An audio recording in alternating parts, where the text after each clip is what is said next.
Aries, hi, welcome to Mystic Queen PH. And let's see what's coming to you in the next 7 days from the time na mapanood nyo yung reading na to. Dahil ito ay isang timeless reading. Anytime na mapanood nyo to, as long as makaka-resonate kayo, this reading is for you. Ayan. And also, general reading. So, pwede kayo makarelate, pwedeng hindi. Just take what resonates. Okay.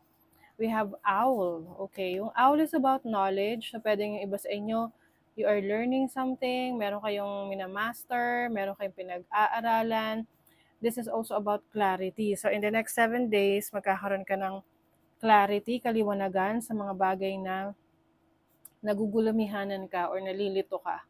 This can be sa decision making mo, no? So, at least, alam mo na ngayon kung ano ang gagawin mo, ano ang pipiliin mo, sino ang pipiliin mo, 'di ba?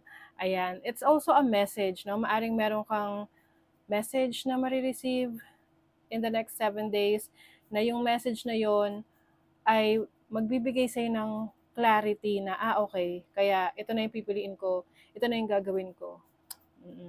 You also have eagle. Ang energy ng eagle is about perspective, di ba?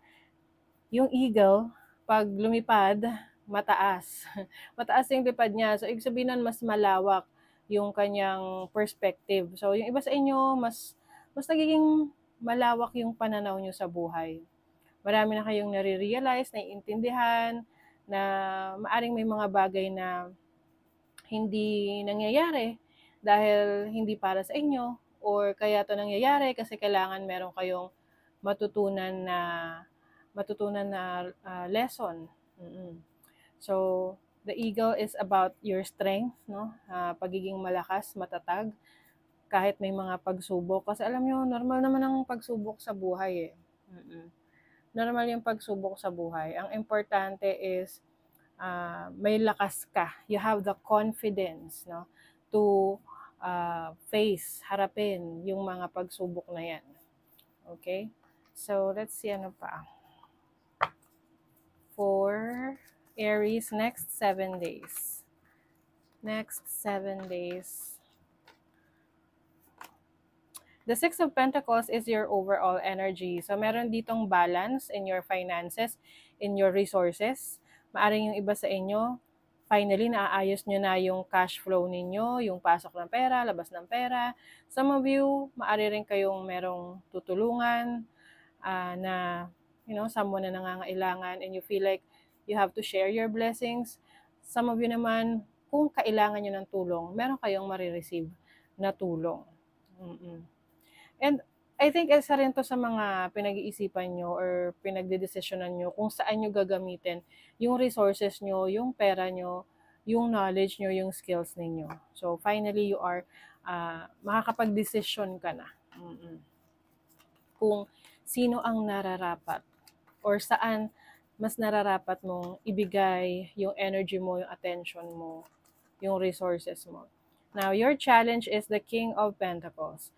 So, some of you, maaring meron kayong challenging situation sa isang earth sign, Taurus, Virgo, or Capricorn, or someone na leader, no? May leadership role, pwedeng may challenge sa relationship mo sa boss mo, or sa person mo, sa romantic partner mo, na pwedeng nagkakaroon kayo ng issue sa pera, or power struggle, decision making, pagdating sa resources, pera. And some of you, pwede rin ang challenge na to is kung paano mo mas maisa sa ayos yung finances mo. Oo, na pwede kasing may mga times na, ang bilis mo lang gumastos ng pera, hindi ka masyadong nag-iisip or hindi mo masyadong pinag-aaralan, parang go lang ng go. But ngayon, ano ka na sa point na nagiging practical ka na pagdating sa resources and sa finances mo. Now, your opportunity is the High Priestess. So, as an opportunity, ito yung iyong kaalaman, ito yung wisdom mo, ito yung inner truth mo. So, meron ka opportunity na mas palakasin yung instinct mo, yung intuition mo, yung knowledge mo, para magamit mo yan sa decision making mo. And also, may opportunity ka rin na mas maging low-key, yung kumbaga tahimik lang pero kumikilos ka. Kumbaga, yung mga plano mo hindi mo na pinapaalam sa iba, you are working in silence, kumbaga. Kasi that is your way in protecting your plans, your dreams, 'di ba? Para hindi siya nadjinx or nasasabotahe ng ibang tao, and para sa iba minsan iniisip nila ay nai-evil eye ganon. So mas nananahimik ka ngayon sa mga goals mo, sa mga plans mo, ginagawa mo na lang siya. Now your blessing, what's the blessing? Wow, ang ganda oh. Four of Wands as a blessing is about stability. Meron kang maaaring meron kang achievement, may ma-achieve ka in the next 7 days sa mga goals mo, kasi nga mas proteksyonan mo yun eh. Yung sabi nga nila is privacy is protection, silence is also protection, protecting your peace and protecting your dreams. So you will be blessed with stability in terms of your finances, career, business, or even sa family na may celebration, meron kayong certain achievement within the family na maaring matagal nyo na tong sinet or ginawang goal, tapos finally na-achieve nyo na. Some of you, maaring yung kung meron kayong pangarap noon na makapagpatayo ng bahay or makapagpatayo ng business, ayan, ito na. It's already happening. Oo. So, let's see. Yung energy naman ng money, career. Money, career, finances, the Page of Swords. Mas curious ka ngayon. Mas marami kang gustong malaman, matuklasan, you are curious in a way na parang tahimik lang. Alam mo yun, na parang mas nag-aaral ka ng hindi mo na kailangang ipagsabi sa iba, or you are pwedeng nag-enroll ka sa isang class, or pwedeng online, pwedeng self-study. Oh, ayan o, 7 of Swords. Merong mga nangingialam or pwedeng inaalam yung nangyayari sa buhay mo, sa career mo, sa business mo, kasi maaring ang mas nananahimik ka. So that's why be careful din sa mga i-share mo about your goals, your dreams, your plans, yung progress mo, kasi meron dyan naiinggit oh. Lagi siyang nakabantay sa'yo.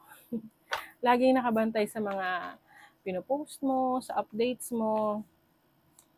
And also, maaring sa workplace, merong chismis na kumakalat na maaring di mo akalain na itong person na ito pala ito yung pala yung malapit sa'yo, na hindi mo akalain yung sinisiraan ka behind your back. So, be careful. Sa relationship, we have the Two of Swords and the Wheel of Fortune.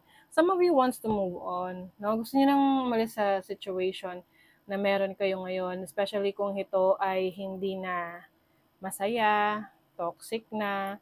Can be any relationship ha. Pwede kasi itong friendship, pwedeng family, pwedeng romantic. Wheel of Fortune is about change. And yung change na yon, mangyayari lang yun the moment that you decide to make that change. Kasi hanggat naghihintay ka lang kung saan papunta, wala magbabago. Kailangan ikaw mismo mas active ka on what path, kung saang path mo gustong dalhin tong relationship na to. And yung iba sa inyo, kung nanggaling kayo sa isang breakup, hiwalayan, you are finally moving on. Congratulations. Naka-move on ka na. Dahil naka-move on ka na, mas exciting yung parating sa buhay mo. You are exploring. Meron kang boundless energy. It's time to play. Oh, 'di ba? You are bringing out the child in you. Some of you, merong recognition, kayo ay mas makikilala.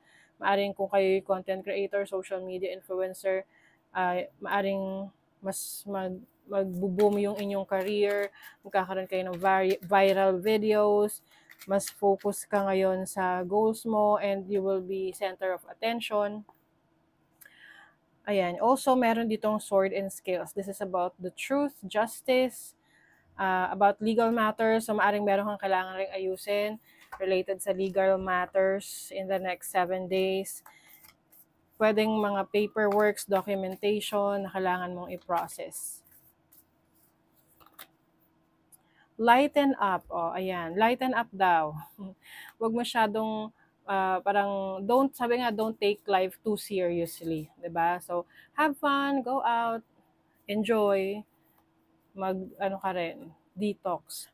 Speak your world into being. Ayan. So, if there's something na gusto mong ilabas, ipahiwatig, just choose the people na pagsasabihan mo nun, na alam mong safe ka, safe yung energy mo, safe yung messages mo, safe yung feelings mo, yung emotions mo.